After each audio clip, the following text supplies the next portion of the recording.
आज थोड़ी बुद्धि जागृत है तो मेरी बात मान जाओ, भाग के आ जाओ वृंदावन, एक बार सत्संग सुन जाओ, एक बार बिहारी जी के दर्शन कर लो, एक बार यमुना रस रानी के समीप बैठकर नाम कीर्तन कर लो। ये किनके लिए कह रहे हैं? घर गृहस्थी में हो तो पैसा बढ़े, समय निकले तो विदेश घूमने की बात मन में मत लाओ। धर्म क्षेत्रों की यात्रा करो, भगवत क्षेत्रों की यात्रा करो, वहां संयम पूर्वक पुण्य अर्जन करो, नाम जप करो, तो तुम्हारा परम मंगल हो जाएगा। आज ऐसी बुद्धि खराब हो गई कि लाखों रुपया खर्चा करेंगे लेकिन ऐसी जगह देखेंगे जाके जहां बुद्धि और मलिन हो जाए। कहां जा रहे हैं? अमुक देश में जा रहे हैं। काहे के लिए? बोले नेत्र चराने के लिए जा रहे हैं। जैसे लोग बकरी चराने जाते थे, हम नेत्र चराने जाते हैं। हमें बताया गया को लाखों रुपए की टिकट लगाएंगे, लेकिन धाम में आकर के, तीर्थ में जाकर, संगम काशी, कितने पावन पावन पुरिया हैं, 4 दिन का नाम कीर्तन बैठल आओ अखंड, 1000 2000 4000 संतों को बैठ के पवाओ, उनकी जूठन पाओ, देखो निहाल हो जाओगे। अर्थ का प्रयोग करना भगवान के कृपा पात्रों को आता है। अर्थ का प्रयोग करना भगवान की कृपा पात्रों, शोधन धन्य प्रथम गति जाकी। भगवान के धामों में आकर नाम कीर्तन करो। हमारी बात मान लो, अगर कुछ भी अर्थ तुम्हारे पास ज्यादा है, 4 घंटे नाम कीर्तन बैठलवा दो। तुम नहीं कर सकते हो निरंतर नाम जप, तो ऐसे सहयोग बैठा लो, भजन करने वालों को सुविधा दे दो। श्रीमद् भागवत समर्थ है परम पद प्रदान करने के लिए। 7 दिन संस्कृत से पाठ करवा लो बैठा के। भगवान की महामहिम वांग्मय मूर्ति श्रीमद् भागवत है, सारे पाप भस्म करके श्री कृष्ण की प्राप्ति कराने में समर्थ है, कोई संशय। ये लाभ लो। धाम आ गए, यहां के पशु पक्षियों को, मान लो ज्यादा पैसा नहीं, 2-4 किलो चना लिए फुला दिए, पशु पक्षियों को पवार है, गाय को एक दिन चारा पवा, ये धर्म कार्य करो। लाखों रुपया खर्च करके कहां जा रहे हो संसार को देखने के लिए? भारत जैसी पावन भूमि कहां है? यहां एक से एक ऐसे भजन की वृत्तियां प्रकट हो जाएं, ऐसे धर्म क्षेत्र, तीर्थ क्षेत्र, ऐसे भगवत धाम है। श्रीपाद कह रहे असंख्य जन्म बर्बाद कर दिए, लौटो, एक बार श्री धाम वृंदावन में आ जाओ। तुम्हारे मोह पास को काटने के लिए समर्थ श्रीधाम वृंदावन सत्संग करा देगा। सत्संग ऐसी कैंची है जो मोह पास का नाश करती है। निज सर्वनाश कर्मात्म सुहृत सुतदार मित्र परिवार गणम परिवंचय कर ही दृढ़ बुद्धि रहम प्रपलाई यामि हरि केली वनम। तुम समझ रहे हो कि हमारा यही कर्तव्य है कि इनका पालन पोषण करके खूब चाहे जितना पाप कर्म करें, तो श्रीपाद कह रहे निज सर्वनाश करो। अपने आत्म स्वरूप का सर्वनाश करने वाले, तेरी यह समझ में नहीं आ रहा कि तू जिस पाप कर्म से धन कमा रहा है तो ये तेरा सर्वनाश कर देगा। तू परिवार को अपना सुहृद समझ रहा है, निज जन समझ रहा है, उसके लिए पाप कर रहा है, ये तेरी दुर्गति कर देगा। मरने वाले की अंतिम इच्छा पूछी जाती है ना, क्या अंतिम इच्छा है? ये जो पुण्य का त्याग करके पाप कर्म करते हुए उन्नति को प्राप्त हो रहे हैं, इनकी अंतिम इच्छा पूरी की जा रही है, बहुत बुरी तरह नष्ट होंगे। ये वृंदावन में आप सत्संग में सुन रहे हैं, इसे दिमाग में बैठा लीजिए। पाप कर्म करने पर जो उन्नति प्राप्त होती है, तो जैसे फांसी देने वाले की अंतिम इच्छा पूरी की जाती है, जैसे तुम्हारी अंतिम इच्छा है, ये भोग लो इसे। क्यों? तुम्हारे सुकृत अब सब नष्ट हो गए हैं, अब जो तुम्हारे पाप कर्म का फल आने वाला है, सर्वनाश का तांडव होगा। आंख खोल करके समाचारों में और संसार में देख लीजिए, कोई भी रहा न कोकुल रोवन हारा। इतिहास साक्षी पढ़ के देख लीजिए। प्रगट में वर्तमान समय में, भूतकाल में, तो भविष्य में भी ऐसा ही होगा। ये खुद देखी हुई बात, सुनी हुई बात, पढ़ी हुई बात, समझी हुई बात कह रहे हैं। पाप कर्म करने वाले की उन्नति का मतलब है अंतिम इच्छा। अब सर्वनाश का तांडव उसके जीवन में होने वाला है, बहुत बुरी तरह उसका सर्वनाश होता है। इसलिए निज सर्वनाश करो। अपना सर्वनाश करने वाले पाप कर्मों को करके स्त्री पुत्र परिवार आदि की कामनाओं को पूर्ण करने वाले तेरी दुर्गति होगी, तेरे परिवार की दुर्गति होगी। इस बात को समझ, धर्म पूर्वक चल, तो गृहस्थ धर्म से ही भगवत प्राप्ति, सबका मंगल हो जाएगा। असंख्य जन्म व्यर्थ कर दिए, अब ये मानव जीवन तेरा व्यर्थ ना जाए। इसलिए कोई तुझे ऐसा भी समझाएगा, ऋण ग्रस्तो यायाम कथमह वृंदावनम हम। देखो तुम्हें हमारा ऋण है, मातृ ऋण, पितृ ऋण, ऋषि ऋण और भी जगत के ऋण। तुम कैसे वृंदावन जा सकते हो, कैसे तुम भजन कर सकते हो, कैसे तुम भगवान की आराधना कर सकते हो? नहीं। त्यजेयम व्या वृद्धावगति पितरौ उदार शिशुकान। देखो तुम्हारे वृद्ध माता पिता हैं, इनको कैसे, देखो तुम्हारे छोटे पुत्र हैं, इस पत्नी है, इनकी मदगत प्राण, ये तुम पर प्राण न्यौछावर किए, तुम माला लेकर बैठने वाली बात सोचते हो? नहीं नहीं। कथम मां मज्जीवान बत परिहरेयम निज जनान। तुम कैसे अपने निज जनों की याद छोड़कर भगवान की याद कर सकते हो? नहीं। ऐसे फांसता है मोह जाल संसार का। संतास्लाघ्यो भूतेत्य फल कलनो मुह्यति कुधी। ए दुर्बुद्धि, इसमें मत फंस। इसका तात्पर्य ये नहीं कह रहे कि भाग करके बाबा जी बन जाओ। इसका तात्पर्य कह रहे इनके द्वारा मोह जाल में फंसकर पापाचरण मत कर। धर्म के द्वारा अपने, तभी हमका प्रणाम है उनको जो रिक्शा चलाते हैं, मेहनत करते हैं, ठाकुर सेवा विराजमान किए हुए, नाम जप करते, कंठी तिलक धारण किए हुए, राधा राधा कहकर बोलते, धन्य है उनका जीवन। पापाचरण करके धन कमा करके सोचते हो परिवार को सुखी करके हम सुखी हो जाएंगे, कदापि सुख नहीं मिलेगा। संतास्लाघ्यो भूतेत्य फल कलनु मुह्यति कुधी। ऐ दुर्बुद्धि, तेरा नाश हो जाएगा, तू समझ नहीं पा रहा, तो भी मोह से युक्त है। इसलिए मानव जीवन ये अंतिम जीवन हमारा होना चाहिए। जो जो हमारे परिवार में हमारे साथी बने हैं, पत्नी पुत्र, सबका कल्याण करूंगा। जब 21 पीढ़ियां तर जाती हैं तो औरों की बात क्या। हे सच्ची मानो, तुम्हारा इतना महान बल है कि तुम अपने बल को जागृत करो तो तुम पूरे परिवार को क्या मम भक्ति युक्तो भुवनम पुनः, तो पूरे मृत्यु लोक को तारने की सामर्थ्य आ जाती है नाम जापक में। राधा नाम मत भूलो, पाप कर्म के द्वारा कमाया हुआ धन सर्वनाश कर देता है। ये दिमाग में बैठा लो। जैसे तुम्हें कोई बढ़िया खीर दे और कान में विश्वसनीय आदमी बता दे विष मिला है तो खाओगे नहीं, ऐसे ही तुम्हें शास्त्र सम्मत बात बता रहे हैं, पाप का धन तुम्हारा सर्वनाश कर देगा। लेकिन तुम ये बात नहीं मानोगे। वो बात तो मान जाओगे कि अगर कोई विश्वसनीय कह दे कि खीर में जहर है, खाना मत, तो बिल्कुल नहीं खाओगे। और ये बड़े बड़े सिद्ध महापुरुष संत जन कह रहे हैं कि पाप का कमाया हुआ धन महान विष तुम्हारे पुत्र, तुम्हारी संतति, तुम्हारे परिवार का सर्वनाश कर देगा। बिल्कुल नहीं मानोगे। अतरे दिन घटना सुनते हो, बढ़िया गाड़ी में बैठे जा रहे हैं, पूरे बोले 7 लोग जल गए, 6 लोग जल। आप क्यों नहीं समझ रहे हैं? वो जला जला के पाप कर्म के द्वारा किया हुआ जो अर्थ है, उसी गाड़ी में तुम बैठे, वही तुम्हें जलाएगा। उस समय दयावसन कहते बहुत बड़ी गलत घटना हुई, लेकिन अगर उसके कर्म को पूर्व में देखोगे और फिर आपको तो ये लगेगा यही होना चाहिए था। बहुत निर्दयता से पाप कर्म करते हैं लोग, बड़े गुप्त रूप से और बड़ी निर्दयता से। फिर जब वो अपना रंग लाता है, तब वो चौड़े पे प्रकाश में जब दिखाई देता है तो दयालु हृदय ऐसा सोचते हैं कि भगवान बड़ा कठोर है, ऐसा नहीं होना चाहिए। लेकिन आपसे सच्ची कहता हूं, उसके निर्णय में पाई भर चूक नहीं है। जितना होता है बिल्कुल करेक्ट होता है, निर्णय उसका बिल्कुल करेक्ट। वो भगवान है, वो ऐसा नहीं है कि वो इतनी चूक कर दे। हम लोग बहुत गलती करते हैं, इसका सुधार केवल मनुष्य जीवन में ही हो सकता है। पूज्य संत महापुरुषों के वचनों से ही हम ये जान पाते हैं कि हमारे जीवन का परम कर्तव्य क्या है। जो उपासक या भक्त भगवान की प्राप्ति के मार्ग में चला है, उसमें ये 5 बातें जब तक ना आवे तब तक कभी किसी को उपदेश ना दे और शिष्य ना बनावे। ये बहुत बड़े सिद्ध महापुरुष हैं, वो बोल रहे हैं। महात्माओं का हृदय माता की तरह दुलार करता है पूरे विश्व को। श्री सीताराम ओमकारनाथ जी महाराज जी ने कहा कि उपदेश देने जैसा खतरनाक खेल और कोई नहीं परमार्थ से भ्रष्ट होने के लिए।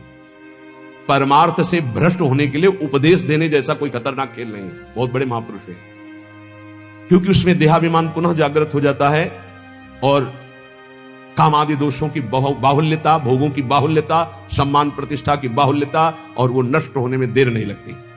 ये 5 बातें जब तक हृदय में ना जाए तब तक किसी को शिष्य न बनाए और उपदेश न दे, नहीं तो भ्रष्ट हो जाएगा पक्का। पहला, जब तक अंतःकरण पूर्ण रूप से शुद्ध ना हो जाए। अंतःकरण कहते हैं बुद्धि, मन, चित्त, अहंकार, 4 करणों को अंतःकरण कहते हैं। अंतःकरण शुद्ध कब माना जाता है? जब बुद्धि के निश्चय में एकमात्र परमात्मा है, मन में संकल्प विकल्प खत्म, केवल मन सावय मनः कृष्ण पदारविंदयो चित्त मुरारी पादार्पित चित्तवृत्ति अहंकार दासत्व में एक भी विकार जिसके अंतःकरण में उदय नहीं होता, वो शुद्ध अंतःकरण वाला महापुरुष प्रथम, उपदेश का पहला अधिकारी। अंतःकरण में किसी भी तरह का कोई भी विकार ना होना, पूर्ण अंतःकरण का शुद्ध होना। दूसरा, जो व्यक्ति, ये हम नहीं कह रहे, बड़े महापुरुष कह रहे, सामने शास्त्र इसीलिए रख के बोलते हैं कि आप ये ना सोचे कि हम कोई मनमानी बोल रहे हैं। कुछ भी होगा तो हृदय, शास्त्र, संत तीनों से मिली हुई बात होगी, स्वतंत्र नहीं होगी। कोई भी ऐसी बात यहां से अनुभव युक्त भी निकलेगी तो आप पढ़ लेना, कहीं ना कहीं लिखा होगा। ऐसा नहीं हो सकता कि हमारे मनमानी बात हो, क्योंकि हमारा मन बचपन से लेकर अभी तक जिसका स्वाध्याय करता रहा, जिनकी जूठन खाता रहा, जिनके चरणों के आश्रित रहा, वही मन में बैठ के बोलते हैं और कोई नहीं। पहला है उपदेश का अधिकारी कौन, जिसमें ये 5 बातें हो। पहली बात, अंतःकरण शुद्ध, बुद्धि, मन, चित्त, अहंकार, भगवदाकार, एक भी विकार जिसके हृदय में नहीं है। दूसरा, जो व्यक्ति स्वार्थ के लिए उपदेश सीखता है, जो अपनी वासनाओं की पूर्ति के लिए प्रवचन करना सीखता है, वो उपदेशक पक्का भ्रष्ट और दुराचारी हो जाएगा। वो धर्म का निर्वाह करने वाला नहीं होगा, उस समाज को भ्रष्ट करने वाला होगा। ये सिद्ध महापुरुष लिख रहे हैं, इसमें किसी की टीका टिप्पणी करने की बात नहीं। जिसको बुरा लगे तो भगवान को साक्षी करके हृदय में हाथ रख करके देख लेना। महापुरुषों के वचन डंके की चोट से होते हैं। जिसको बुरा लगे वो छाती में हाथ रख के बिहारी जी को साक्षी करके देख लेना कि ये वचन जो निकले हैं ये है हमारे में कि नहीं है, देख लेना।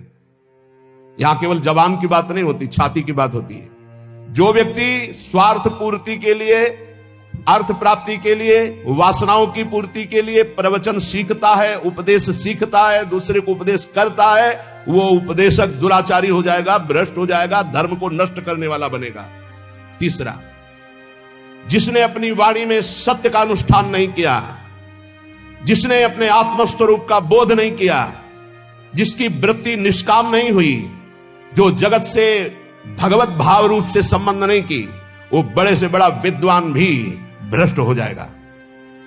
वो बड़े से बड़ा विद्वान भी भ्रष्ट हो जाएगा। ये देख लो, जिसके वाणी में सत्य नहीं, जो आत्मस्वरूप का बोध प्राप्त नहीं किए, जिसकी बुद्धि में निष्कामता नहीं, जो चराचर जगत में भगवत स्वरूप का भाव नहीं किए, वो बड़े से बड़ा विद्वान भी पतित हो जाएगा।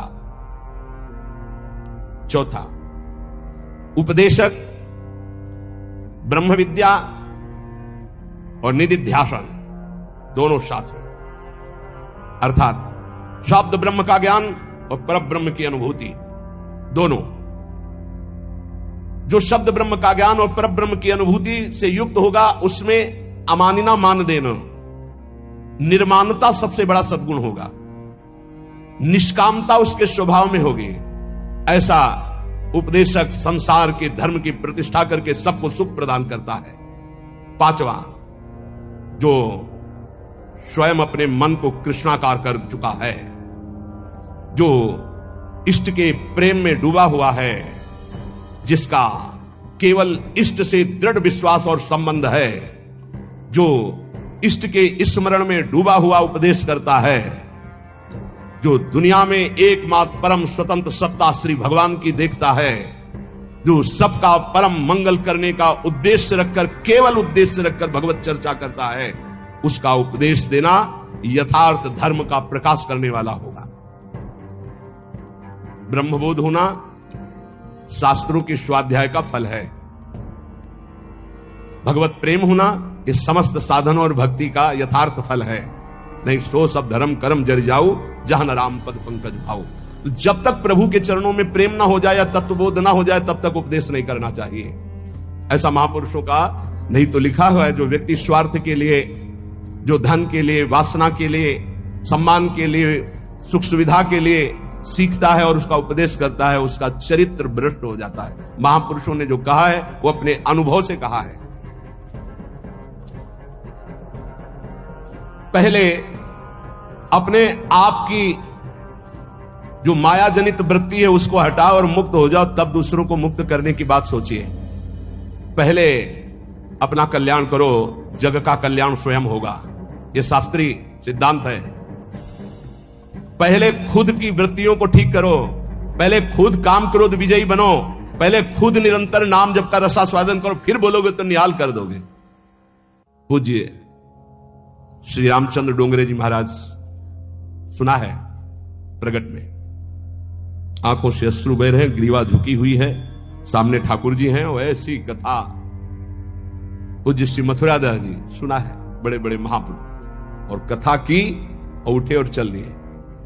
जो जहां जैसा वो सब वहीं छोड़ दिया। वो अपना देखो, लगाओ गौ सेवा में लगाओ, विद्यालय में लगाओ, जहां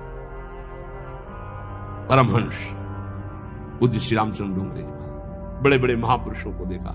ये जो भगवत चर्चा है, ये जो उपदेश है, जो सत्संग है, ये आत्म सुख के लिए है। जीवन निर्वाह तो प्रभु स्वयं अपने दासों का करते हैं, उसके लिए ये थोड़ी है। ये भगवत मार्ग बेचने वाला थोड़ी है कि हमारे जीवन का निर्वाह तो योगक्षेमम वाहम्यम श्री हरि करेंगे। ये चर्चा किस लिए हो रही है? सबका परम मंगल करने के लिए हो रही।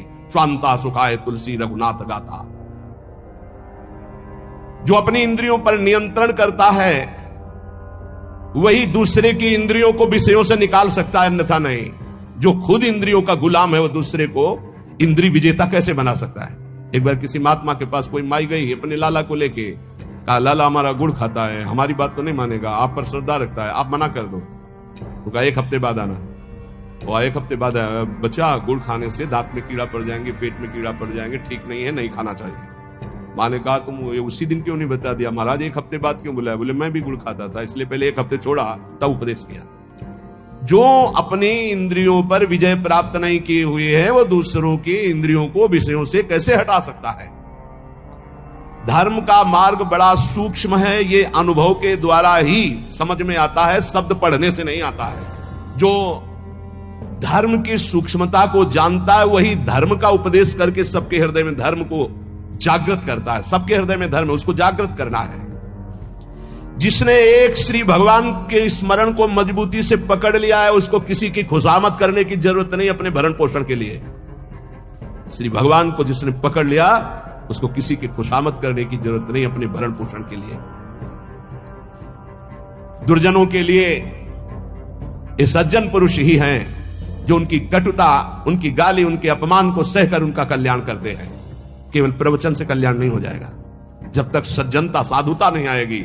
साधुता बहुत बड़ी बात है, प्रवचन कर लेना बहुत सरल बात है, साधुता बड़ी बात है। कबहू कहो या रहानी रहोगो, श्री रघुनाथ कृपालु कृपाते साधु स्वभाव गहोगो।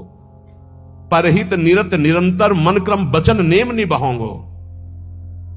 मन वचन कर्म से दूसरे का परम मंगल, परुख बचन अति दुशाश्रवण सुनते पावक न दहोगो। जथा लाभ संतोष सदा काहू सो कछु न चाहोगो। कबहू कहो या रहानी रहोगो, श्री रघुनाथ कृपालु कृपाते साधु स्वभाव गहोगो। साधु वही है जो बड़ी बड़ी सिद्धियों को ठोकर मारकर दूर करके भगवान के प्रेम में डूबता है। ठोकर मार करके इत महाप्रभु कह रहे हैं, वेणु कानन क्वणित श्रवण सुंदर सुनत मुक्ति सम सकल सुख पाए पग पेलेरी। आज तू ग्वाल गोपाल सो खेलेरी। वेणु कानन देख, लाल बंसी बजा रहे हैं, बंसी में वो परमानंद की वर्षा कर रहे हैं कि अगर एक बार श्रवण इंद्री में पड़ जाए तो मोक्ष सुख को भी पैर से ठुकरा करके प्रेम रस में कूद पड़े। ऐसा बंसी की ध्वनि है। प्यारी जी से करे, लाडली जी देखो, वेणु कानन कुणित श्रवण सुंदर सुनत मुक्ति सम सकल सुख पाए पग पेलेरी। लाडली जी देखो कैसी अद्भुत बंसी बज रही। वही बंसी चतुरासी जी है, वही बंसी जो मोक्ष सुख को भी फीका कर दे, वो साक्षात बंसी की ध्वनि है चतुरासी जी। ये बंसी जी की वाणी है। हरिवंशी स्वयं हित महाप्रभु के रूप में वही गायन। अरे अद्भुत सुख। जो सिद्धियों को ठोकर मार करके आगे बढ़ता है वो भगवान के प्रेम को प्राप्त होता है। भजन करो, भजन करो, नहीं तुम्हें ठोकर मारेगी माया। भजन करो, नहीं तुम्हें ठोकर मारेगी। भजन किया तो सिद्धियों को ठुकरा कर भगवदानंद में डूबता है। तू परम स्वतंत्र स्वाधीन भगवान का दिव्य अंश है, किसी की पराधीनता की जरूरत नहीं। पर यह स्थिति तभी आएगी जब भजन करोगे। भजन परमार्थ का मार्ग व्यवहार से होकर ही गुजरता है। इसलिए जिसका व्यवहार परमार्थ में होता है वही सिद्ध साधु होता है। व्यवहार भी परमार्थ में होना चाहिए। व्यवहार अमर्यादित हुआ, धर्म विरुद्ध हुआ तो पाखंड है, साधुता नहीं।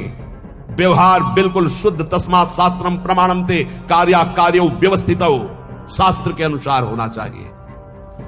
भगवान व्यापक है, सबके हृदय में है, तुम्हारे हृदय में भी है, पास में भी है, बहुत दूर भी है, अंदर भी है, बाहर भी है। तो पाखंड किससे करोगे, छुपाव किससे करोगे, दुर्व्यवहार किससे करोगे? जो ये जानता है वही साधु है। जो स्वयं नहीं कर सका उसको कभी उपदेश देने का अधिकार नहीं है। अपनी दिनचर्या ऐसी बनाओ जो गुरु प्रदत्त अनंत शक्ति प्रदान करने वाली अखंडानंद में स्थित करती है दिनचर्या। ऐसा कभी मत करो जो गुरु प्रदत्त दिनचर्या है उसका खंडन हो जाए तो दुख तुम्हें घेर लेगा, निश्चित समझना। ये बहुत बड़े महापुरुषों की वाणी है। अपनी दिनचर्या गुरु प्रदत्त ऐसी बनाओ जिससे अनंत शक्ति और अखंडानंद की प्राप्ति होती, दिनचर्या से ही होती है। ऐसा कभी मत दिनचर्या का खंडन करो जो तुम्हारी शक्ति को छीन करके तुम्हें दुख में फंसा दे। ऐसी दिनचर्या विजयी होनी चाहिए कि आपके पास समय ही नहीं है। आपके पास अपनी दिनचर्या से बड़ा सौभाग्य है अपने साधकों को कि 1 मिनट के लिए समय नहीं। अगर कभी कहीं ऐसा तो 1 मिनट निकालना मुश्किल है। अपनी दिनचर्या ऐसी बना दी है गुरुजी ने, श्री जी ने। किसी भी परिस्थिति में तुम्हारे मन में कमजोरी नहीं आनी चाहिए। चाहे जैसी परिस्थिति, तुम्हें याद होना चाहिए ये इष्ट के द्वारा पास करके भेजी हुई परिस्थिति। मैं डगमगाऊं क्यों, मैं भयभीत क्यों हूं? कोई ना कोई बहुत मंगल विधान है, मेरे इष्ट ने भेजा परिस्थिति, इसलिए मैं मस्ती से रहूंगा चाहे जितनी बुरी स्थिति क्यों ना आ जाए। हृदय में या बाहर परिस्थिति, स्थिति या परिस्थिति, संतुष्टा येन केनवा, ये बहुत बड़ी बात है। क्योंकि इष्ट ने भेजा है ना, चयन किया इष्ट ने, किस लिए? होगा कोई उनका विधान, मंगल विधान। शांत प्रसन्न मुद्रा, कभी खिन्न नहीं, निकल जाएगी परिस्थिति और स्थिति भी। कभी कभी अंदर में भी स्थिति गड़बड़ होती है, बाहर भी परिस्थिति। इन्हीं के वचन अभी सुनाए थे पीछे। पापियों का ऐश्वर्य बढ़ता है। प्रश्नकर्ता खूब सुन ले ध्यान से। ज्यादातर प्रश्न करते हैं कि धर्म में चलने वाले को बड़े धक्के मिलते हैं, पाप करने वाले बड़े मौज से होते हैं। पापियों का ऐश्वर्य बढ़ता है, स्वीकार करते हैं। क्यों? क्योंकि उनके पुण्यों का नाश किया जा रहा है। तुम धर्म के फल में संदेह मत करना। ये पापियों का जो ऐश्वर्य बढ़ रहा है, इनको जैसे फांसी की सजा देने वाले को अंतिम इच्छा पूरी की जाती है, ऐसे सर्वनाश का खेल इनका शुरू होने वाला है। इसलिए इनके पुण्यों को फटाफट भुगाया जा रहा है। भोग ले। हम तो अपनी भाषा में कहते थे एकांतिक में कि जैसे 4 आदमी 2 हाथ पकड़ के 2 पैर पकड़ के ले जा रहा है। आप कह रहे धन्य है, ना लिफ्ट से जा रहा है, ना पैदल जा रहा है, 4 आदमी की गोद में जा रहा है, 8वीं मंजिल पर ले जाए, धन्य है उसका। धन्य नहीं है, ऊपर जाके पटकने जा रहे हैं नीचे। अब बताओ, ले जाते समय तो तुम देख रहे हो कि ना लिफ्ट में है ना पैर से चल रहा है, कितना सौभाग्य है। लेकिन परिणाम पता है आपको? ये 4 लोग उसको ऊपर 8वीं मंजिल में ले जाकर पटकने जा रहे हैं। अब क्या लगेगा? धन्य नहीं लगेगा, बड़ेगा दुर्भाग्य है, मरेगा जाके। ऐसे ही पापी आदमी जब चारों खाने में हरा भरा नजर आवे ना, बढ़ता नजर आवे, तो आप हाथ जोड़ के शोक मगन होना, अब मरेगा ये जाके। ये 4 जो ले जा रहे ना, ये ऊपर से पटकेंगे जाके। चारों तरफ हरा भरा, जिधर देखो उधर माला माल, जय जय जय जय। दिया सलाई लग रही सुकृत में, पुण्य में, क्योंकि पाप कर रहा है, अब भस्म होगा। कभी कभी गुरुजन जब समझाते हैं और जब देख लेते हैं ना कि बहुत पैंग लंबी बढ़ गई, तो मौन हो जाते हैं। नहीं समझता जीव, इसीलिए भगवान भी चुप हो जाते कि पहले जल ले। अच्छा, भगवान जानते कि तुम ईरान से जलेगा, है नहीं, तेरी कपड़ा जलेगा। ये नयनम छिंदन्ति शस्त्राणि नयनम दहति पावकहा न चैनम क्लेदयन्त्यापो न शोषयति मारुता। भगवान का बच्चा आग नहीं जला सकती, शस्त्र नहीं छेद सकता, जल नहीं डुबो सकता, वायु नहीं सुखा सकती। तो अगर डूब रहा है, मर रहा है तो मर, क्योंकि आत्मा को कुछ होना नहीं है और तेरे पाप किया है तो भोग। भगवान ऐसे देख रहे हैं। तुम कहोगे बड़े दयालु हैं, नहीं, इस समय दयालु नहीं। दयालु जान रहे हैं कि मेरे अंश को कोई फर्क नहीं पड़ना, शरीराभिमानी पाप किया है, भोग ले। इसलिए वो अग्नि रूप भी हैं, वो जल रूप भी हैं, वो अपने में ही डुबो रहे हैं। किसको? अपने आप को। तुम्हें क्या फर्क पड़ रहा है? कुछ नहीं। हमारी भाषा समझ लो। कहे भगवान अब कहां गया, क्यों नहीं बचाया इनको, क्यों बचाए? उस समय जब उपदेश कर रहे थे कि ऐसा नहीं करना, तब तूने माना, नहीं माना तो भोग। तो बोले दया क्यों नहीं है? दया इसलिए नहीं कि असली वाले को जलन नहीं होगी और नकली वाला बचेगा नहीं। क्या? ये नकली है, यही जलेगा। असली जो भगवान का अंश है उसमें कोई ताप नहीं लगता। तो इसलिए भगवान शरीर, जैसे ये कपड़ा जल जाए तो अपने को क्या फर्क पड़ेगा, हम तो बच गए। बोले बड़ी कृपा, हम बच गए, कपड़ा जल गया। ऐसे ही कपड़ा जलता है, हम बिल्कुल नहीं जलते। हमें ना कोई शस्त्र छेद सकता है ना अग्नि। तो ये जब भगवान का अंश जीव है, भगवान ये जानते इसलिए दया नहीं करते। अब कोई सही ढंग से चले और फिर उसके कपड़े में भी खरोच आने की बात होगी तो भगवान नहीं आने देंगे। और तुम दूसरों के शरीरों को भून भून के चटनी के साथ खाओ तो बिना चटनी के आग तुम्हें भून देगी। हमारी बातें बुरी लगेगी लेकिन लिख लो, बिल्कुल फायर विकेट तब आएगी जब भून के तैयार हो जाओगे। पहले बूंद नहीं पानी मिलेगा क्योंकि तुमने चटनी लगा के खाया है। और अग्निदेव बिना चटनी के तुम्हें खा जाएंगे क्योंकि वही अग्नि भगवान का स्वरूप है। इसीलिए कहते हैं कि होश में ये मांस खाना, मदिरा पीना, व्यभिचार करना, पापाचरण करना बंद कर दो। प्रभु अभी तक जो हुआ हुआ, अब लो नसानी अब ना सही हो, नहीं खतरे में हो तुम पक्का। तुम्हें नहीं दिखाई दे रहा है, कोई अविनाशी शरीर नहीं तुम्हारा। इस शरीर के लिए पापाचरण करके कभी सुखी नहीं हो सकते। तो पापियों के ऐश्वर्य को देखकर अधर्म को धारण करने वाले कभी संदेह मत करना। इनको ऐसे सुख दिया जा रहा है जैसे फांसी की सजा देने वाले को अंतिम इच्छा पूर्ति की जा रही है। बुद्धि बदल जाती है, बुरी दशा आने के पहले बुद्धि बदली जाती है।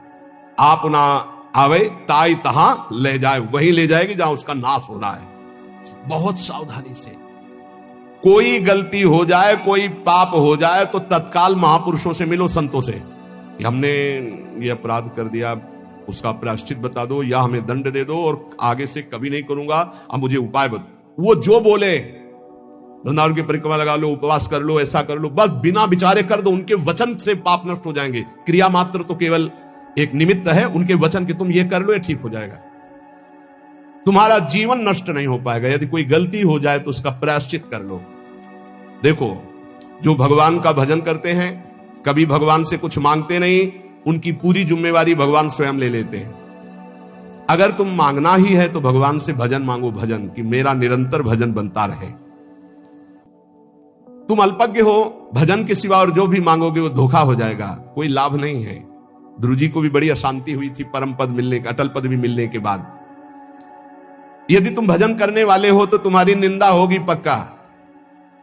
भीतर ही भीतर जब निंदा हो तो प्रसन्न होना, उससे कभी शत्रुता मत करना, क्योंकि वो निंदा करने वाला कृपा करके भगवत प्राप्ति में जो बाधक पाप है उसको वो ले रहा है। बड़ी कृपा है। निंदा करना दूसरों के पापों को लेना है, अपने को तो करना नहीं है। दूसरा कोई अपनी निंदा करे तो बहुत प्रसन्न होना है। कितना महान है कि जो हमें भगवत प्राप्ति में बाधक भाव थे उनका वो अपहरण कर रहा है। बिना प्रयास के, बिना प्रयत्न के, बिना भोगे तुम्हारे प्रारब्ध का नाश करने की सामर्थ्य निंदा में है, जो तुम्हारी दूसरे निंदा करते हैं। बड़े कृपालु हैं। इसलिए निंदक को परम सहायक मित्र मानना चाहिए। निंदक नियरे राखे आंगन कुटी छवाए, समीपे रहे जिससे कोई चूक ना होने पाए, हर गलती वो हमारी देखे। और भगवान बड़े कृपालु हैं। निंदक को सूक्ष्मदर्शी लगाने की जरूरत नहीं होती, सीसी कैमरा लगाने की जरूरत नहीं होती। उनके कान और नेत्र वहीं लगे रहते हैं और वो एक एक बात पकड़ करके साधु की और उसको निर्मल करते रहते हैं। इसलिए धन्य है, प्रणाम है, स्वस्थ रहे निंदक। अंतिम में उनको भगवत प्राप्ति हो, क्योंकि हमें भगवत प्राप्ति में बड़ा सहयोग किए। निंदा करने वाले महान मित्र हैं जो हमारे प्रारब्ध को बिना भोगे वो काट देते हैं। दूसरों की निंदा करने से जो हमारे पाप नष्ट होते हैं, अपनी प्रशंसा करने से अपने पुण्य और तप नष्ट हो जाते हैं। अपने मुख से कभी अपनी प्रशंसा न करे, दूसरे जो हमारी निंदा करते हैं उसे चैन से, आनंद से सुन ले कि हमारे ऊपर भगवान की बड़ी कृपा है, बड़ा पावन किया जा रहा है। जब तक तुम्हें आत्मानंद का अनुभव न मिले, भगवदानंद का अनुभव न मिले, तब तक विषयानंद से दूर रहना, विषयानंद के भोगी पुरुषों से दूर रहना। भगवदानंद का अनुभव करने वाला चक्रवर्ती सम्राट को भी एक तिनके के बराबर समझता है। सुरपति, नरपति, लोकपति जिनके भावे घास। भगवदानंद का अनुभव करने वाला चक्रवर्ती सम्राट को वही तिनके के समान समझता है। अंदर से देख लो, प्रभु के प्रति भाव है या धन के प्रति या पद के प्रति, तो वैसे हो जाएगा। भगवदानंद जिसको अनुभव हुआ, सुरपति, नरपति, लोकपति जिनके भाव है घास, ये बात अंदर से समझो।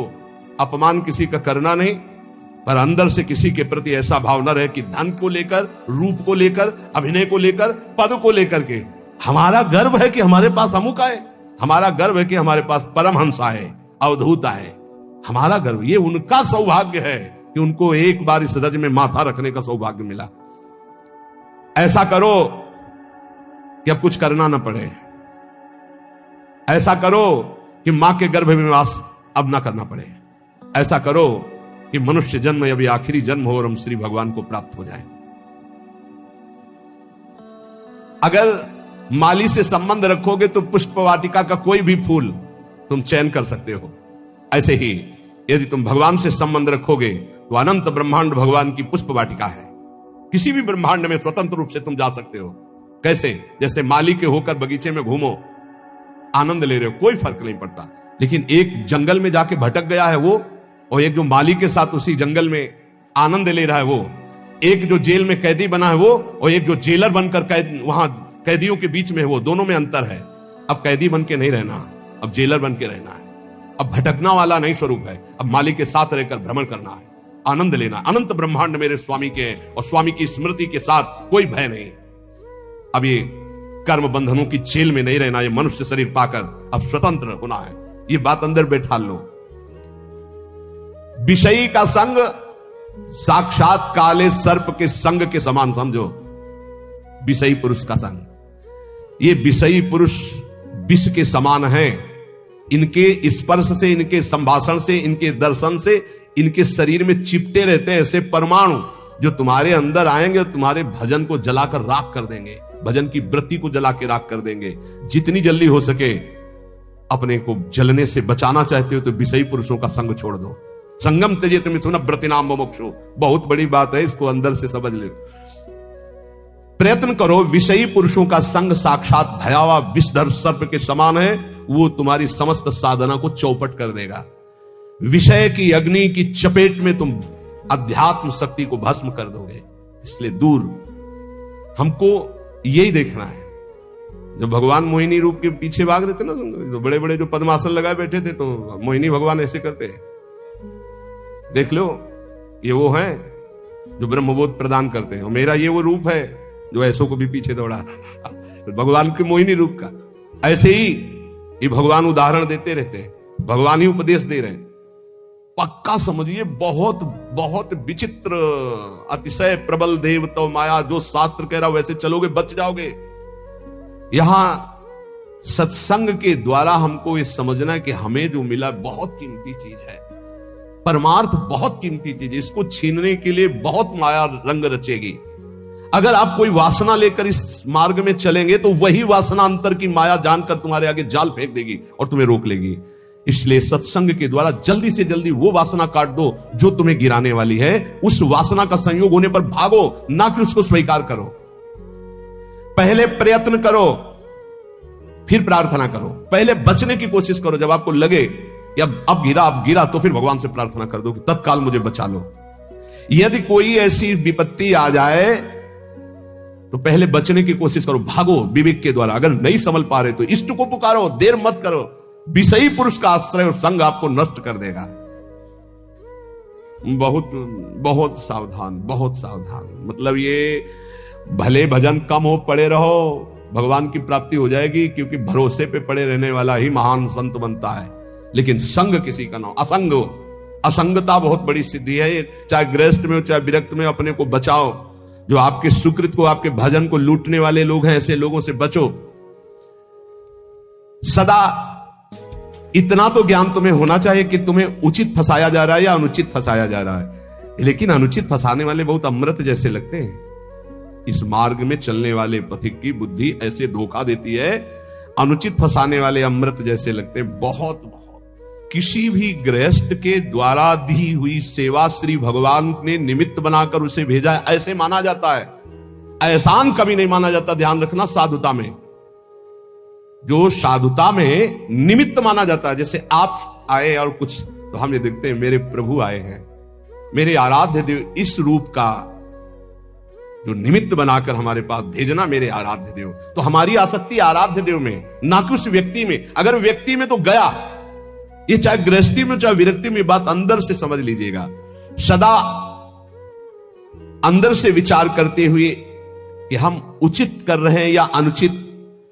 यदि तुम इस पर चूक कर दिए तो तुम्हारा जीवन व्यर्थ हो जाएगा। बहुत ही दृश्य देखने को मिलते हैं। इसलिए ठगे ना जाओ, ऐसे बनकर रहो। पूरे संसार में ऐसे घूमो। ठगा कौन नहीं जाता? जो गरीब बन के रहता है। त्रणादपि सुनी चेन, वो नहीं ठगा जाएगा। जो बड़ा बन के चलेगा वो ठगा जाएगा, पक्का समझ लेना। संसार में हमेशा तुम्हें रहना नहीं है, यहां तुम कमाई करने के लिए आए हो, सत की, तपस्या की, भजन की, धर्म की। इसलिए ठग लोगों से सावधान। काम, क्रोध, लोभ, मोह, मद, मत्सर, ये ठग है, बहुत बुरी तरह ठगा जाता है, बहुत बुरी तरह। प्रारंभ से लेकर अंतिम तक फाइनल में जो निकल पाए हो, कोई गुरु का कृपा पात्र पहलवान होगा, दूसरा कोई नहीं होगा। ये हम आपको घोषणा करके कहते हैं। अगर कोई इस भाव समुद्र से निकल पाया तो गुरु का लाडला होगा, दूसरा हो नहीं सकता। चाहे जितना बड़ा कोई तपस्वी हो, चाहे जितना बड़ा कोई ज्ञानी हो, गुरु कृपा पात्र ही क्रॉस कर पाएगा, अन्यथा नहीं कर पाएगा। ये बिल्कुल हृदय की बात कह रहा हूं, फंसे फंसाए रखे हैं। अगर गुरु करुणा ना हो तो निकल ही नहीं सकता, पक्की बात है। जहां हम समझते हैं निकल गए, वो दलदल था। अगर निकला गया तो केवल गुरु कृपा से निकला गया। दलदल कैसा होता है? एकदम प्लेन, ऊपर सूखा, बराबर एकदम लगता है चकाचक हो, रबड़ी जैसा, पैर रखो धसते चले जाओ। ये है पंख, माया पंख। इससे केवल गुरु का लाडला ही निकल सकता है। ये बिल्कुल जय घोष के सहित हम कहते हैं, जिसने अपने गुरु चरणों का आश्रय लिया वो माया पर विजय प्राप्त कर लिया। अन्यथा उसके इतने हथकंडे फंसाने के हैं कि को बिरला जो कहो हरिवंश रस बिरलो समझनहार, एक दुई जो पाइए खोजी सब संसार। जो गुरुदेव का अभिन्न अंग बन जाता है, उस शिष्य को अपने उद्धार के लिए बुद्धि का प्रयोग नहीं करना पड़ता। ये हम बड़े बड़े महापुरुषों के वचन सुना रहे हैं। जो शिष्य अपने गुरुदेव से छल कपट और झूठ बोलता है, उससे बड़ा महापापी और कौन हो सकता है? एक बार एक महापुरुष ने कहा था कि संसार में कहीं भी झूठ हो जाए, कपट हो जाए, पाप हो जाए, तो एक जगह है गुरुदेव का घर, गुरुदेव के चरणारविंद, जहां खुला बेपर्द हो जाना चाहिए।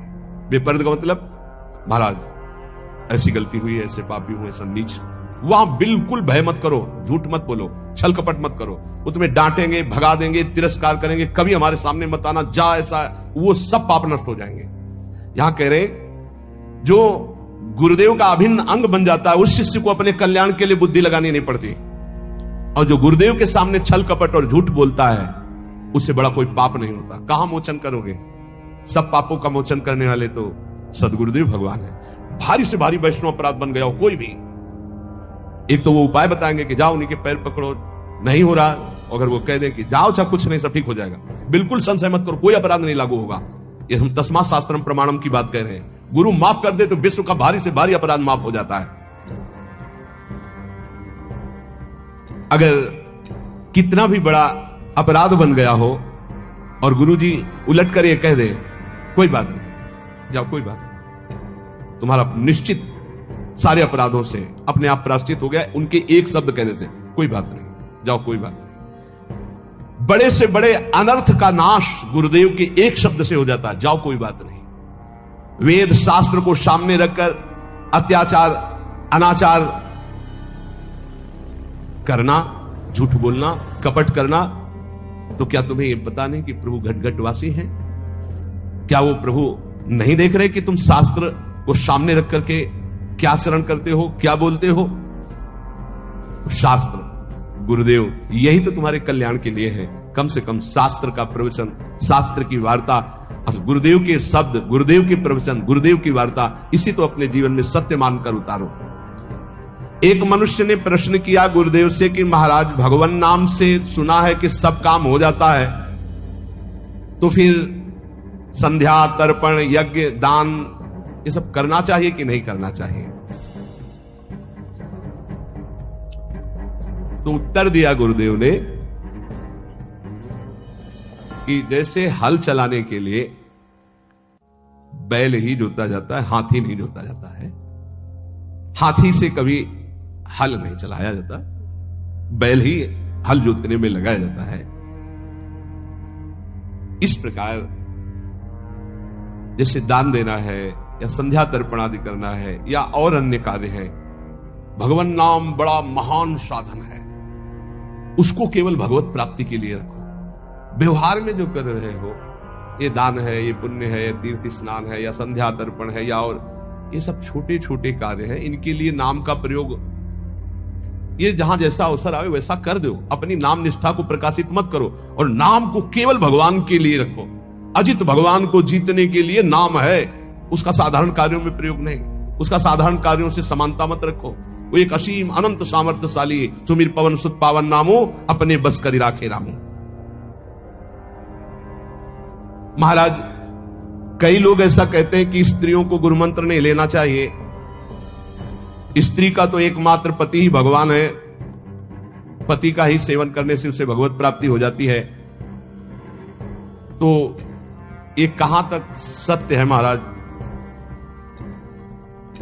तो उनका भगवत प्राप्ति शब्द अलग है। लौकिक धर्म में पति पत्नी धर्म है, लेकिन भगवत प्राप्ति में शरीर धर्म को लेकर पति पत्नी है ना। भगवत प्राप्ति अध्यात्म धर्म से है, आत्मस्वरूप से। अगर पति पत्नी का ध्यान करते हुए मरे तो स्त्री शरीर को प्राप्त होगा ना। पुरंजन को देखो भागवत में पढ़ के। और अगर स्त्री पति का ध्यान करते हुए तो पुरुष शरीर को जाएगी ना, पुरुष शरीर अगला बनेगा। योनि से तो मुक्त नहीं होगा ना, योनियों से तो मुक्त नहीं होगा। चाहे पुरुष हो या स्त्री हो, अगर उसको संसार से मुक्त होना है तो भगवान का भजन करना ही पड़ेगा। ध्यान रखना, ये लौकिक धर्म के अंतर्गत है।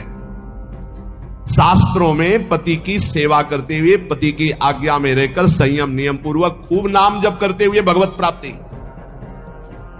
प्राप्ति के लिए भजन करना ही पड़ेगा। वार मथे ग्रत हुए बरु सिकताते बरु तेल, बिनु हरि भजन न बहुतरिया से दान तपेल। स्त्रियों को चाहिए कि अपने पति में भगवत भाव रखते हुए भगवान का नाम जप करते हुए उनकी सेवा करें, तो वो इस मानव देह का परम लाभ प्राप्त करके भगवान को प्राप्त हो जाएंगी। और अगर भगवान का भजन नहीं हो, केवल शरीरासक्ति है, तो शरीर बदलते रहेंगे, भगवत प्राप्ति नहीं होगी। योनि से मुक्त होने के लिए भगवान का भजन अत्यंत आवश्यक है।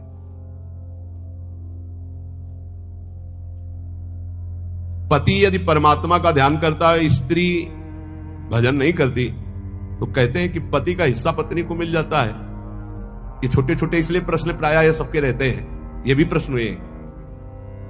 देखो, ये लौकिक पुण्य की बात है, लौकिक पुण्य की बात कि भाई दान कर दिया पति ने 5,000 रुपए वहां प्रयाग में जाकर, पत्नी घर में है तो 2,500 के उसके आ जाएंगे, पुण्य 2,500 का। लेकिन भगवान का भजन स्वयं करने से मुक्त होगा।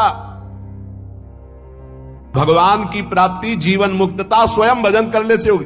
पति परमात्मा का ध्यान करेगा तो परमात्मा को प्राप्त होगा, पत्नी परमात्मा का ध्यान करेगी तो परमात्मा को प्राप्त होगी।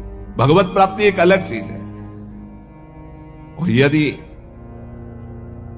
अन्य कोई ध्यान होगा तो वह संसार में ही जन्मेगा। स्त्री यदि शरीर का ध्यान करते हुए पति के मरे तो भगवत प्राप्ति हो जाएगी क्या? शरीर की प्राप्ति होगी। पुरुष स्त्री शरीर का ध्यान तो स्त्री शरीर की प्राप्ति। भगवत प्राप्ति के लिए सिर्फ भगवान का भाव। अब वो चाहे मंदिर में मान लो भगवान, चाहे पति में भगवान मान लो, चाहे पुत्र में भगवान मान लो, चाहे कुत्ता में भगवान मान लो, जहां भी तुम्हारा भाव बने। अगर देखो, नामदेव जी ने कुत्ते में भगवान माना तो भगवान मिले ना, खंबे में भगवान माना तो भगवान मिले ना। भगवान के भाव से ही मुक्ति है, भगवान के भाव से ही भगवत प्राप्ति है। ये साधारण पुण्यों का हिसाब किताब भले हो जाए, भजन का नहीं। भजन तो करोगे तो भगवान की प्राप्ति होगी। हाँ, अब जैसे कहा जाता है 21 पीढ़ियां तर जाती है, तो ये उसको सरकारी आदमी जो होता है उसके माता पिता को फ्री ट्रेन में नहीं होता है, परिवार के जनों को फ्री नहीं होता, तो ये है फ्री। पत्नी अगर भगवान का भजन करेगी तो उसके माता पिता का जो कुल है उसको उतारेगी। पति भगवान का भजन करेगा तो अपने माता पिता के कुल को उतारेगा, और दोनों मिलकर भजन करेंगे तो दोनों कुलों को उतार देंगे। भजन प्रत्येक जीव को स्वयं करना होगा, स्वयं से भगवत प्राप्ति होगी। अगर भजन नहीं करोगे, तुम्हारी जिब्या में नाम जप नहीं चलेगा, तो बात नहीं बनेगी। माता पिता कुल परंपरागत वो भगवान की बनाई हुई मर्यादा है, उससे पार होता है। जब भारत सरकार ऐसी व्यवस्था कर देती कि जो सरकारी आदमी होता है उसको गाड़ी बंगला मिलता है, उसके परिवार को जो सरकारी जैसे ट्रेन आदि उसमें फ्री आने जाने की कई व्यवस्थाएं होती, तो ऐसे ही भगवान ने व्यवस्था कर दी कि जिस कुल में भगवान का भगवत प्राप्त महात्मा पैदा हुआ तो उसकी आगे की पीढ़ी, पीछे की पीढ़ी, 21 पीढ़ियां तर जाती है। तो भगवान जैसा चाहे वैसा करे। लेकिन यहां जो प्रसंग चल रहा है कि पति भजन करे, पत्नी मनमानी करे, तो पत्नी नरक जाएगी और पति भगवान को प्राप्त होगा। पत्नी भजन करे, पति मनमानी करे, शराब पिए, इधर उधर करे, तो पति नरक जाएगा, पत्नी भगवान को प्राप्त होगी। क्योंकि लौकिक संबंध ये है, पारलौकिक तो हम सब भगवान के अंश है ना। ये वर्दी केवल स्त्री पुरुष की है। हमारा भाव समझ लिया जाए कि स्त्रियां अपने पति की सेवा में रहें, पति को भगवान का स्वरूप माने और खूब भगवत प्रेम। बिरला कोई, करोड़ों भक्तों में कोई बिरला, लाखों लोगों में तो कोई भक्त होता है और करोड़ों भक्तों में किसी के हृदय में भगवत प्रेम की पिपासा जागृत होती है। भगवान का प्रेम बड़ा दुर्लभ वस्तु है। आराधना होती है, भगवान से अनुकूलता की मांग होती है, विषय भोगों की मांग होती है, लोक परलोक की आकांक्षा होती है, ये तो ठीक है। भगवान से प्रेम करना ये बहुत कठिन बात है। किसी बिरले महापुरुष के हृदय में प्रेम प्रकाशित होता है, और जब प्रकाशित होता है तो फिर ऐसा आनंद का उन्माद होता है कि वो लोक बाह्य हो जाता है, संसार की समझ, संसार की पहुंच से वो बाहर हो जाता है। महाप्रभु चैतन्य देव तो प्रेमावतार ही है, वो कोई जीव थोड़ी है कि प्रकट होकर साधना की तो उनके हृदय में कृष्ण प्रेम जागृत हुआ, ऐसा नहीं। कृष्ण प्रेम ही मूर्तिमान चैतन्य महाप्रभु के रूप में है। जिसके हृदय में भगवत प्रेम उत्पन्न हो गया, उसे फिर संसारी बातें अच्छी नहीं लगती। जैसे जिसकी जिह्वा मिश्री का स्वाद चख ले, गुड़ के सीरा चाटने की इच्छा नहीं होती। ये संसार, ये भोगानंद, जब तक भगवदानंद नहीं मिलता तभी तक अच्छा लगता है। स्थायी भगवत प्रेम होने पर मनुष्य सचमुच आनंद में पागल बन जाता है। इतना आनंद भगवान के प्रेम में कि आनंद में पागल बन जाता है। जैसे लोग भोगों में पागल हैं आनंद के लिए, पर आनंद भोगों में है नहीं, इसलिए दुर्गति हो रही है। अगर आनंद की वास्तविक अनुभूति करनी है तो श्री भगवान में है। खूब नाम जप करो, भगवत लीला चरित्र सुनो, पवित्र आचरण, भगवान की शरण में, तो धीरे धीरे विषय प्रियता का नाश, पापों का नाश, हृदय का निर्मल होना, फिर भगवद आनंद। और प्रेम तो इससे भी ऊंची बात है। जिसके हृदय में प्रेम प्राप्त होता है, प्रेम प्रकट होता है, सचमुच सचमुच वो आनंद में पागल बन जाता है। उसे इस बाह्य संसार का होश ही नहीं रहता। जिन्हें किन्हीं महापुरुष की कृपा से या किसी पुण्य स्थान के प्रभाव से क्षण भर के लिए भी प्रेमावेश हो जाता है, वह तो वास्तव में प्रेम की झलक है। जैसे पर्वत के शिखर के ऊपर बने हुए मंदिर की किंचन मात्र धुंधली सी चोटी देखकर कोसों दूर से कोई पथिक आनंद में उन्मत्त होकर नृत्य करने लगे कि हम तो पहुंच गए, नहीं अभी बहुत दूर है, वो ऊंचाई पर है, इसलिए ऐसा लगता है हम नजदीक आ गए। उसी दशा जो भगवत प्रेम की है। अगर कहीं भगवान की चर्चा सुनते हुए या भगवान की कोई करुण प्रसंग सुनते हुए थोड़ी देर के लिए रोना आ जाए, तो ऐसा ना समझे कि प्रेम आ गया। वो सात्विक सतोगुण भाव है, अभी प्रेम नहीं है। क्योंकि जब प्रेम प्रकट होगा तो कभी घटेगा नहीं। छिनई चढ़े छिन उतरे, सो तो प्रेम न होई, अघट प्रेम पिंजर बसे, प्रेम कहावे सोई। छिनई घटे छिन बढ़े, थोड़ी देर भगवदानंद में हम रो रहे हैं, फिर विषय आनंद, ये अभी प्रेम नहीं है। प्रेम प्रतिक्षण वर्धमानम, प्रेम प्रतिक्षण बढ़ता है, घटता नहीं। छिनई घटे छिन बढ़े, सो तो प्रेम न हो। प्रेम कामना रहितम, कोई कामना नहीं हृदय में रह जाती। प्रेम सूक्ष्मतरम, बड़ा सूक्ष्म है। प्रेम अनुभव स्वरूपम, ये केवल अनुभव से ही जाना जा सकता है। प्रेम अनिर्वचनीयम, प्रेम वाणी के द्वारा वर्णन नहीं किया जा सकता। वास्तव में प्रेमी की स्थिति तो सदा एक ही रस रहती है। प्रेमी के हृदय में प्रतिक्षण अपने प्रीतम से मिलने की छटपटाहट रहती है। वह सदा अतृप्त बना रहता है। प्यारे के सिवा कुछ नहीं अच्छा लगता। न बोलना, न खाना, न पीना, न सोना, न जीना। बस वो अपने इष्ट में, अपने प्यारे में दीवाना हो जाता है, तन्मय हो जाता है।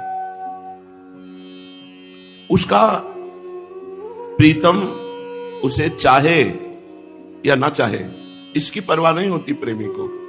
जिससे प्यार कर रहे हैं वो हमें चाहता है या नहीं, हम उसे कितना चाहते हैं, इसकी परवाह प्रेमियों की नहीं होती कि हमारा प्रीतम हमें चाहता है कि नहीं। इस बात का वो स्वप्न में भी ध्यान नहीं करता जो हमें सुख देगा कि दुख देगा। वो तो अपने प्यारे की ही सर्वस्व स्मृति, परम धन स्मृति बस अधीर बना रहता है। आंखों से आंसू और अपने प्यारे का चिंतन, दो ही काम रह जाते हैं। इक अंगी बिनु कारण ही, इक रस सदा समान। समर्थ प्रेम का स्वरूप है। इक अंगी, अपनी तरफ से केवल, सामने से प्रेम हो रहा है हमारे लिए कि नहीं, इससे कोई मतलब हमारा नहीं। हम उन्हें प्राणपन से प्यार कर रहे हैं। इक अंगी बिनु कारण ही, क्यों प्यार कर रहे हैं? प्यार के लिए प्यार कर रहे हैं, कोई कारण नहीं है। इक रस सदा समान, तो वो सदा एक रस रहता है। गनय प्रिय ही सर्वस्व जो सोई प्रेम प्रमाण, जो केवल अपने प्रीतम की स्मृति में ही डूबा है और कोई चाह नहीं, कोई प्रत्युत्तर नहीं, बोले इसे प्रेम कहते हैं। इक अंगी, अपनी तरफ से, बिनु कारण, बिना किसी कारण के, निमित्त के बिना, एक रस सदा समान, एक रस सदा समान भाव से अपने प्रीतम की याद में डूबा हुआ है। महाप्रभु चैतन्य देव का प्रेम ऐसा ही था। उनकी हृदय कंदरा से जो भक्ति भाव का भव्य स्रोत उदित हो गया, वो फिर कभी घटा नहीं, उत्तरोत्तर बढ़ता ही गया। उनकी हृदय कंदरा से उत्पन्न हुई भक्ति भागीरथी की धारा ऐसा नहीं कि सावन भादों की क्षुद्र नदी की भांति थोड़े समय के लिए खूब इठला के बाढ़ के चली, इसके बाद फिर घट गई। जेठ मास की तेज धूप पड़ी तो सब गायब हो गई बाढ़, ऐसा नहीं। उनके हृदय में जो प्रेम सरिता प्रकट हुई तो उफनाती हुई श्री कृष्ण रूपी समुद्र में स्थायी रूप से मिली, कभी कमी नहीं हुई। उत्तरोत्तर बढ़ने वाली अलौकिक और अनुपम धारा, उसकी उपमा इन सांसारिक धाराओं से तो दी ही नहीं जा सकती। कहां भगवत प्रेम, कहां ये जड़ नदी। प्रेम अनुभव गम्य है।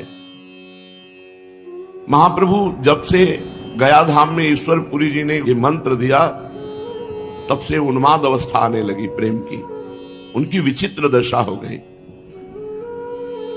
वे भोजन कर रहे हैं, करते करते सहसा बीच में ही उठकर रुदन करने लगते, हा कृष्ण तुम कहां चले गए, हा प्राणनाथ तुम कहां हो। भोजन करते करते, रास्ता चलते चलते पागलों की भांति नृत्य करने लगते हैं। शयन कर रहे हैं, सहसा उठे बैठ जाते हैं और जोर जोर से हा कृष्ण ऐसे कहकर जोरों से चिल्लाने लगते हैं। कभी कभी लोगों से बात करते हैं और बीच में ही जोरों से ठहाका मारकर हंसने लगते हैं। रात रात भर रोते निकल जाती, सोने का नाम ही नहीं। लंबी लंबी सांसें लेते रहते, अधीर होकर अत्यंत विरही की भांति हिचकियां भरते रहते और उनके नेत्रों से इतना अश्रुजल निकलता कि संपूर्ण वस्त्र गीले हो जाते। विष्णु प्रिया जी इनकी ऐसी दशा देखकर भयभीत हो जाती और जाकर अपनी सास से, सची माता से सब बातें कहती कि पूरी रात हो गई, 1 मिनट सोना नहीं, हा कृष्ण हा कृष्ण। सची माता पुत्र की दशा देखकर दुख से कातर होकर रुदन करने लगती। सभी देवताओं को, देवियों को मनाती कि मेरे निमाई ये होश में हो जाए, पता नहीं क्या इनको हो गया, हर समय हा कृष्ण हा कृष्ण।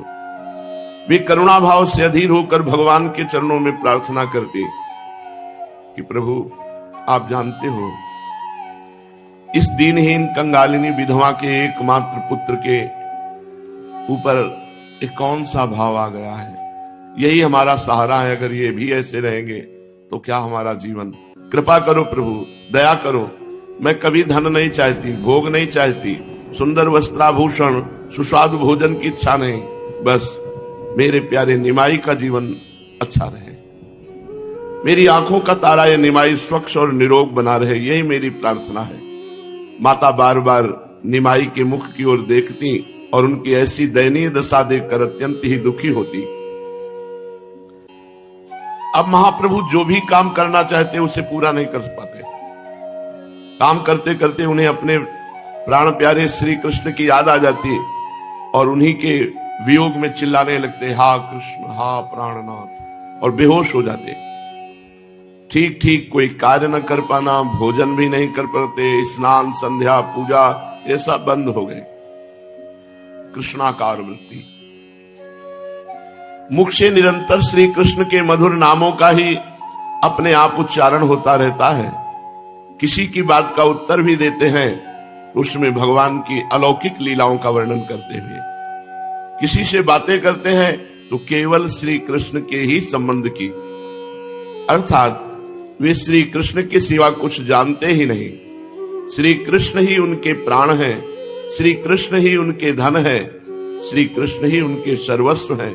उनके लिए संसार में अब श्री कृष्ण के अतिरिक्त और कुछ है ही नहीं। महाप्रभु के जो विद्यार्थी जन थे, जब सुना कि गुरुजी गया धाम की यात्रा करके लौट आए तो एक एक करके महाप्रभु के घर आने लगे, पाठशाला में चलकर पढ़ाने की प्रार्थना करने लगे। सबके बहुत आग्रह करने पर प्रभु पाठशाला में पढ़ाने के निमित्त गए, किंतु पढ़ावें क्या, मानो सब शास्त्र एकदम भूल गए हो, बस कृष्ण नाम ही याद रह गया हो। पाठशाला में गए तो श्री कृष्ण नाम कीर्तन शुरू कर दिया। विद्यार्थी सोचते शायद मंगल श्री कृष्ण नाम से कर रहे हो, इसके बाद मंगलाचरण के बाद पढ़ाएं, बस यही पढ़ाई रह गई। कृष्ण कृष्ण कृष्ण कृष्ण कृष्ण कृष्ण कृष्ण है। उन्मत्त होकर कभी नृत्य करते, कभी गान करते, कभी रुदन करते। श्री कृष्ण का नाम ही एकमात्र सार है भैया, पढ़ने लिखने में कुछ नहीं रखा। महाप्रभु कहने लगते, कीर्तन हुआ, कहने लगे भैया इन शास्त्रों के पढ़ने लिखने में कुछ नहीं रखा, श्री कृष्ण का ही नाम एकमात्र सार है, मधुराति मधुर है, उसी का पान करो। इन लौकिक शास्त्रों से क्या अभीष्ट सिद्ध होगा। प्राणी मात्र के आश्रय स्थान तो श्री कृष्ण ही है। संसार की सृष्टि, संसार का पालन और संसार का नाश एकमात्र श्री कृष्ण की इच्छा से होता है। श्री कृष्ण आनंद के धाम हैं, सुख स्वरूप है। उनके गुणों का आर्त होकर गान करते रहना मनुष्यों का परम पुरुषार्थ है। इतना कहते कहते महाप्रभु रो पड़ते और उच्च स्वर से कृष्ण नाम उच्चारण करते। इन बातों को श्रवण करके कुछ विद्यार्थी तो आनंद सागर में निमग्न हो गए। वे तो बाह्य ज्ञान शून्य होकर परमानंद का अनुभव न करने लगे, और कुछ जो किताबी ज्ञान रखने वाले थे, भट्टाचार्य और शास्त्री बनना चाहते थे, जिनके जीवन का एकमात्र चरम लक्ष्य था विद्वान बनना, समाज प्रिय बनना, वे कहने लगे गुरुजी आप ये क्या बातें कर रहे हैं, आप वो पढ़ाइए जो पहले पढ़ाते थे, हमें इन बातों से क्या प्रयोजन, हमें तो हमारा पाठ्य पुस्तक का पाठ पढ़ाइए। हम यहाँ पाठशाला में भक्ति तत्व की शिक्षा लेने के लिए नहीं आए हैं, हमें तो व्याकरण, अलंकार, न्याय आदि पुस्तकों के पाठकों को पढ़ाइए। जो पुस्तकों के पाठ है तो हम पाठक हैं, हमें वो पढ़ाइए। विद्यार्थियों की ऐसी बातें सुनकर महाप्रभु ने कहा भाई आज हमारा स्वास्थ्य ठीक नहीं है, आप लोग अपना अपना पाठ बंद कर दीजिए, पुस्तकों को बांध कर रख दीजिए, आज चलो हमारे साथ गंगा स्नान करने, कल पाठ करवाएंगे। इतना सुनते ही सब विद्यार्थी अपनी अपनी पुस्तकें बांध दी और प्रभु के साथ गंगा स्नान के निमित्त चल दिए। गंगा जी पर पहुंचकर बहुत देर तक जल विहार होता रहा। रात्रि हो जाने पर प्रभु लौटकर घर आए और विद्यार्थी अपने अपने स्थानों को चले गए। दूसरे दिन महाप्रभु फिर पाठशाला में पहुंचे। जब प्रभु गुरु आसन पर आसीन हो गए तो विद्यार्थियों ने अपनी अपनी पुस्तकों में से प्रश्न पूछना आरंभ किया। कोई विद्यार्थी पूछता, सिद्ध वर्णों सामान्य बताइए। महाप्रभु बोले, नारायण श्री कृष्ण ही सब वर्णों में सिद्ध वर्ण है। कोई पूछता, वर्णों की सिद्धि किस प्रकार से होती है? महाप्रभु उत्तर देते, श्री कृष्ण की दृष्टि मात्र से ही सब वर्ण सिद्ध हो जाते हैं। भगवदाकार उत्तर, केवल भगवदाकार। ऐसा उत्तर सुनकर कोई कोई विद्यार्थी कहता कि ये भक्ति भाव की बातें छोड़िए, जो ठीक बात शास्त्र में लिखी है वो बताइए। महाप्रभु कहते, ठीक बात तो यही है कि प्रतिक्षण श्री कृष्ण नाम का ही संकीर्तन करते रहना चाहिए। ये सुनकर सभी विद्यार्थी एक दूसरे की ओर, मुख की ओर देखने लगते।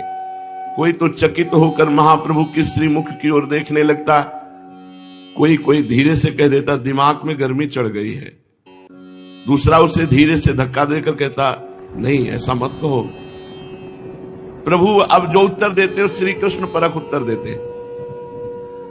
बड़े बड़े विद्यार्थी कहने लगे, आप ये तो ना जाने कहां की व्याख्या कर रहे हैं, शास्त्र में तो ऐसी व्याख्या नहीं लिखी। महाप्रभु उत्तर देते, मैं शास्त्रों का सार बता रहा हूं, किसी भी पंडित से जाकर पूछा हो, वह सर्व शास्त्रों का सार श्री कृष्ण के चरण कमल की प्राप्ति ही बताएगा। विद्यार्थी बेचारे इनकी अलौकिक बातों का उत्तर दे ही क्या सकते थे। सब अपनी अपनी पुस्तकें बांधकर अपने अपने स्थान के लिए चले गए। कुछ समझदार और बड़े छात्र पंडित गंगादास जी की सेवा में पहुंचे। वे प्रणाम करके उनके समीप बैठ गए। कुशल प्रश्न के अनंतर आचार्य गंगादास ने उनके आने का कारण पूछा। दुखी होकर उन लोगों ने कहा, महाराज जी हम क्या बतावें, हमारे गुरुजी जब से गया से लौट के आए हैं उनकी विचित्र दशा हो गई है। वे कभी हंसते हैं कभी रोते हैं। पाठशाला में आते हैं तो पाठ पढ़ाने के लिए, किंतु पाठ न पढ़ाकर भक्ति तत्व का उपदेश देने लगते हैं। हम लोग व्याकरण, न्याय, अलंकार तथा साहित्य आदि किसी भी शास्त्र का प्रश्न करते हैं तो वे उसका कृष्ण परक उत्तर देते हैं। उनसे जो भी प्रश्न किया जाए उसी का उत्तर ऐसा देते हैं जो पाठ्य पुस्तक के एकदम विरुद्ध है। और पता नहीं क्या हो गया, कभी कभी पढ़ाते पढ़ाते रोने लगते हैं और कभी जोर से, हा कृष्ण प्यारे, हा प्यारे, हा प्राण वल्लभ, पाहिमाम राधा वल्लभ, रक्षा करो रक्षा करो, ऐसा पुकारने लगते हैं। अब आप ही बताइए, इस प्रकार हमारी पढ़ाई कैसे होगी? हम लोग घर बार छोड़कर केवल विद्या अध्ययन के निमित्त यहाँ पड़े हैं। यहाँ पर हमारी पढ़ाई लिखाई कुछ होती नहीं, उल्टे पढ़े लिखे को भूल जाते हैं। तो वो आपके हैं शिष्य, आप बुलाकर निमाई को समझा दीजिए, निमाई पंडित को, कि वो हमारा पाठ्यक्रम हमको पढ़ावें। पंडित गंगादास जी वैसे तो बड़े भारी नामी विद्वान थे, किंतु उनकी विद्या पुस्तकी ही विद्या थी। भक्ति भाव से एकदम कोरे थे। ईश्वर के प्रति उनका उदासीन भाव था। यदि ईश्वर होगा भी तो हुआ करे, हमें उससे क्या काम। समय पर भोजन कर लिया, विद्यार्थियों को पाठ पढ़ा दिया, बस यही हमारे जीवन का व्यापार है। कुछ कुछ इसी प्रकार के उनके विचार थे। महाप्रभु के भक्त हो जाने की बात सुनकर वो ठहाका मारकर हंसने लगे और विद्यार्थियों से कहने लगे, हाँ सुना तो है मैंने भी कि निमाई अब भक्त बन गए हैं। पंडित होकर उन पर यह क्या भूत सवार हो गया है। ब्राह्मण पंडित को तो निरंतर शास्त्रों के अध्ययन अध्यापन में ही लगे रहना चाहिए। खैर, अब तुम लोग अपने अपने स्थानों को जाओ, कल उसे मेरे पास भेज देना, मैं उन्हें समझा दूंगा। मेरी बात को वो कभी नहीं टालते। इतना सुनकर विद्यार्थी अपने अपने स्थानों पर चले गए। दूसरे दिन प्रभु से विद्यार्थियों ने कहा, आचार्य गंगादास जी ने आपको अपने यहां बुलाया है, आगे आपकी इच्छा है, आज जाइए या फिर किसी दिन हो आइए। आचार्य गंगादास जी का बुलावा सुनकर प्रभु उसी समय 2-4 विद्यार्थियों को साथ लेकर उनके स्थान पर पहुंचे। वहां जाकर प्रभु ने अपने विद्या गुरु के चरणों की वंदना की। गंगादास जी ने भी उनका पुत्र की भांति आलिंगन किया और बैठने के लिए एक आसन की ओर संकेत किया। आचार्य की आज्ञा पाकर उनके बतलाए हुए आसन पर महाप्रभु बैठ गए। प्रभु के बैठ जाने पर साथ के विद्यार्थी भी पीछे एक ओर हटकर पाठशाला की बिछी हुई चटाइयों पर बैठ गए। प्रभु के सुखपूर्वक बैठ जाने पर वात्सल्य प्रेम प्रकट करते हुए आचार्य गंगादास जी ने कहा, भाई निमाई, तुम मेरे प्रिय विद्यार्थी हो, मैं तुम्हें पुत्र की भांति प्यार करता हूं। शास्त्रों में कहा है अपने प्यारे की उसके मुख पर बड़ाई न करनी चाहिए, क्योंकि ऐसा करने से उसकी आयु क्षीण होती है। किंतु यथार्थ बात तो कही ही जाती है। तुमने मेरी पाठशाला के नाम को सार्थक बना दिया। तुम जैसे योग्य विद्यार्थी को विद्या पढ़ाकर मेरा इतने दिनों का परिश्रम से पढ़ाना सफल हो गया। तुमने अपने प्रकांड पांडित्य द्वारा मेरे मुख को उज्जवल कर दिया। मैं तुमसे बहुत ही प्रसन्न हूं। आचार्य के मुख से अपनी इतनी प्रशंसा सुनकर प्रभु लज्जित भाव से नीचे की ओर देखते हुए चुपचाप बैठे रहे, कोई उत्तर नहीं दिया।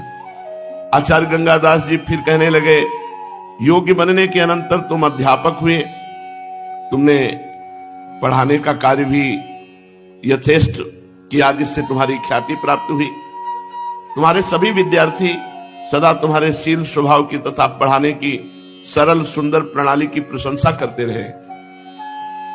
वे लोग तुम्हारे सिवा दूसरे किसी के पास पढ़ना पसंद ही नहीं करते, किंतु कल उन्होंने आकर मुझसे तुम्हारी शिकायत की है। तुम उन्हें अब मनोयोग के साथ ठीक ठीक नहीं पढ़ाते हो, और लोगों ने भी मुझसे आकर कहा कि तुम भक्तों की भांति रोते गाते हो, हंसते कूदते हो। अरे कितने भारी विद्वान अध्यापक होकर तुम्हें ऐसी बातें शोभा नहीं देती। तुम विद्वान हो, समझदार हो, मेधावी हो, शास्त्रज्ञ होकर, हाँ कृष्ण देखो शास्त्रज्ञ है, इसे मूर्खता समझ रहे हैं। यही तो भगवान की बड़ी विचित्र माया है। ये ढोंग क्यों करते हैं? उन्हें भक्ति ढोंग लग रही है, मूर्खता लग रही है, इसीलिए बड़े बड़े विद्वान भगवान के रहस्य को नहीं जान पाते। जो शास्त्रों की बातें तो जानते नहीं, विद्या बुद्धि से हीन है, तुम्हें इसकी क्या जरूरत है? तुम तो स्वयं विद्वान हो। बड़े बड़े लोग तुम्हारी विद्या बुद्धि पर ही मुक्त होकर के मुक्त कंठ से तुम्हारी प्रशंसा करते हैं, सर्वत्र तुम्हारी प्रतिष्ठा है। फिर तुम ऐसे अशास्त्रीय आचरणों को क्यों करते हो? ठीक ठीक बताओ क्या बात है? सब बातें सुनकर भी महाप्रभु चुप रहे। उन्होंने किसी भी बात का कोई उत्तर नहीं दिया। गंगादास जी ने अपना व्याख्यान समाप्त नहीं किया। फिर वे कहने लगे, तुम्हारे नाना नीलांबर चक्रवर्ती एक नामी पंडित हैं। तुम्हारे पूज्य पिता भी प्रतिष्ठित पंडित थे। तुम्हारे मातृकुल और पितृकुल में सनातन से पांडित्य चला आया है। तुम स्वयं भारी विद्वान हो। तुम्हारी विद्या बुद्धि से ही मुग्ध होकर सनातन मिश्र जैसे राज पंडित ने अपनी पुत्री का विवाह तुम्हारे साथ किया है। नवद्वीप की विद्वान मंडली तुम्हारा यथेष्ट सम्मान करती है। विद्यार्थियों को तुम्हारे प्रति पूर्ण सम्मान के भाव है। फिर तुम मूर्खों जैसा, तुम किस मूर्ख की चक्कर में आ गए? बड़े बड़े विद्वान भी भगवान की भक्ति का रहस्य नहीं जानते। देखो बेटा, अध्यापक का पद पूर्व जन्म के बड़े भाग्य से मिलता है। तुम उसके काम में असावधानी करते हो, ये ठीक नहीं। बोलो उत्तर क्यों नहीं देते? अच्छी तरह आज से पढ़ाया करो। नम्रता के साथ महाप्रभु ने कहा, आपकी आज्ञा पालन करने की भरसक चेष्टा करूंगा। क्या करूं? मेरा मन मेरे वश में नहीं है। कहना चाहता हूं कुछ, मुंह से निकलता है कुछ, करना चाहता हूं कुछ, हो कुछ और रहा। अब कितनी कम शब्दों में स्थिति बता दी, लेकिन इनकी समझ में नहीं आएगी, क्योंकि ये विद्वान है।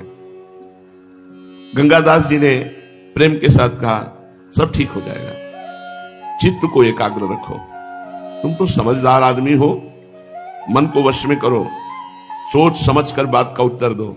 कल से खूब सावधानी रखना, विद्यार्थियों को खूब मनोयोग के साथ पढ़ाना। अच्छा समझ गए? महाप्रभु ने कहा, जो आज्ञा। आचार्य गंगादास को प्रणाम किया और विद्यार्थियों के साथ उनसे विदा हुए। जिन नयनों में प्रीतम की छवि समा गई, जिस हृदय मंदिर में श्री कृष्ण की परमोज्वल परम प्रकाश युक्त श्रीअंग शोभा स्थापित हो गई, भला उसमें दूसरे के लिए भी स्थान कहां? जब प्रीतम की छवि हृदय में समा गई, फिर दूसरे के लिए स्थान कहां? जिनका मन मधुप श्री कृष्ण कथा रूपी मकरंद का पान कर चुका है, जिनके चित्त को चित्तचोर ने अपनी चंचल चितवन से अपनी ओर आकर्षित कर लिया है, वे फिर अन्य वस्तु की ओर आंख उठाकर भी नहीं देख सकते। उनकी जिह्वा सदा नारायणाक्ष पीयूष का पान करती है, अर्थात भगवान की कथा का निरंतर पान करती है। जिह्वा के द्वारा सांसारिक बातें कही ही नहीं जा सकती। ऐसे प्रेमी भक्तों की जिह्वा सदैव भगवान की चर्चा करती है। उन्हीं कर्मों को वो कर्म समझेगा जिनके द्वारा श्री कृष्ण के कमनीय कीर्तन में प्रगाढ़ रति की प्राप्ति हो सके। उसकी विद्या, बुद्धि, वैभव और संपदा, मेधा सभी एकमात्र श्री कृष्ण कथा ही है। महाप्रभु चैतन्य देव का चित्त अब इस मृत्यु लोक में नहीं रहा, कृष्णमय हो चुका। चित्त कृष्णाकार हो गया, प्राण कृष्ण रूप बन चुके, मन का उनके मनोहर गुणों के साथ तादात्म्य हो चुका। चित्त उस माखन चोर की चंचलता में समा गया, वाणी उसके गुणों के गुलाम बन गई। अब वे करें भी तो क्या करें? सांसारिक कार्य करने के लिए मन, बुद्धि, चित्त, इंद्रियां आदि कोई भी उनका साथ नहीं देती। वे दूसरे के वश में हो चुकी। महाप्रभु की सभी चेष्टाएं श्री कृष्णमय ही होने लगी। आचार्य गंगादास जी की मधुर और वात्सल्यपूर्ण भर्त्सना के कारण वो खूब सावधान होकर घर से पढ़ाने के लिए चले। दूसरे दिन विद्यार्थियों ने अपने गुरुदेव को आते देखकर उनके चरण कमलों में साष्टांग प्रणाम किया। सभी आराम से बैठ गए। विद्यार्थियों का पाठ आरंभ हुआ। किसी विद्यार्थी ने पूछा, अमुक धातु का किस अर्थ में प्रयोग होता है और अमुक लकार में उसका कैसा रूप बनेगा?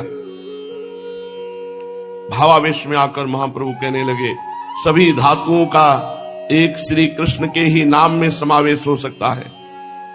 शरीर में जो सप्त धातु है और भी संसार में जितनी धातु सुनी कही जा सकती हैं, सभी के आदि कारण भगवान श्री कृष्ण ही है। उनके अतिरिक्त कोई अन्य धातु हो ही नहीं सकती। सभी स्थितियों में उनके समान ही रूप बनेंगे। पूछा था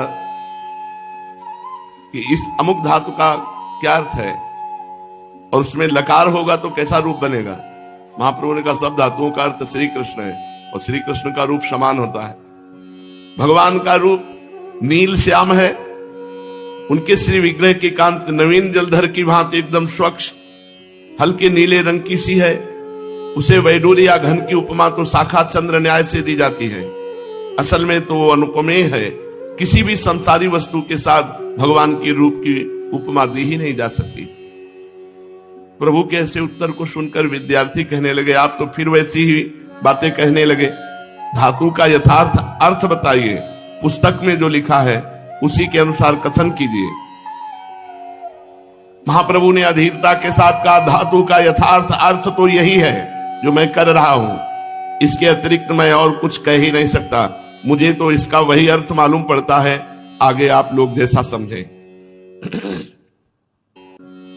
इस पर विद्यार्थियों ने कुछ प्रेम के साथ अपनी विवशता प्रकट करते हुए कहा, आप तो हमें ऐसी विचित्र विचित्र बातें बताते हैं, हम अब याद क्या करें? हमारा काम कैसे चलेगा? इस प्रकार हमारी विद्या कब समाप्त होगी और इस तरह से हम किस प्रकार विद्या प्राप्त कर सकते हैं? प्रेम के आवेश में आकर महाप्रभु कहने लगे, सदा याद करते रहने की तो एक ही बात है। सदा सर्वदा सर्वत्र श्री कृष्ण के सुंदर नामों का ही स्मरण मात्र से प्राणी मात्र का कल्याण हो सकता है। सदा उसी का स्मरण करते रहना चाहिए। आहा, जिन्होंने पूतना जैसी बाल घातनी को, जो अपने स्तनों में जहर लपेटकर बालकों के प्राण हर लेती थी, उस क्रूर कर्म करने वाली राक्षसी को भी सदगति प्रदान की। उन श्री कृष्ण की लीलाओं का चिंतन करना ही मनुष्यों के लिए परम कल्याण का साधन हो सकता है। जो दुष्ट बुद्धि से भी श्री कृष्ण का